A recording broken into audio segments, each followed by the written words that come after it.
At sa punto pong ito, narito ang update tungkol sa mga programa at aktibidad ng kasalukuyang administrasyon dito sa Mr. President on the Go. Una nga po dyan, mga kababayan, libo-libong Cagayano makatatanggap ng direktang tulong mula sa pamahalaan sa pagbisita ni Pangulong Ferdinand R. Marcos Jr.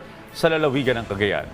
Sa ilalim ng Bawat Bayan Makikinabang program, mahigit 3,000 benepisyaryo sa Tuguegarao City at abot sa 1,333 benepisyaryo sa buong Cagayan ang makatatanggap ng 10 kilong bigas kada 2 buwan sa ilalim ng Bagong Pilipinas Rice Program. Samantala, 4,100 bagong Pilipinas Barangay Scholars naman mula po sa 800 at 20 barangay sa Cagayan ang makikinabang din sa educational assistance. Ipinagkakaloob po ng pamahalaan.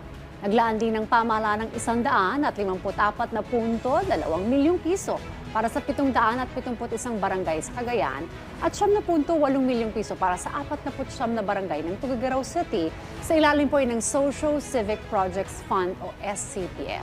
Sa ilalim po ng programa, bawat barangay makakatanggap po ng tig-200,000 piso para sa edukasyon at iba pang prioridad na pangailangan ng kanilang komunidad.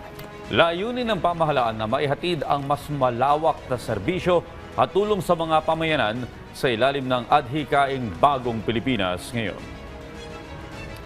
At yan po muna ang ating update ngayong umaga. Abangan ang susunod dating tatrakayin patungkol sa mga aktibidad at programa ng kasalukuyang administrasyon. Dito lamang sa Mr. President on the Go.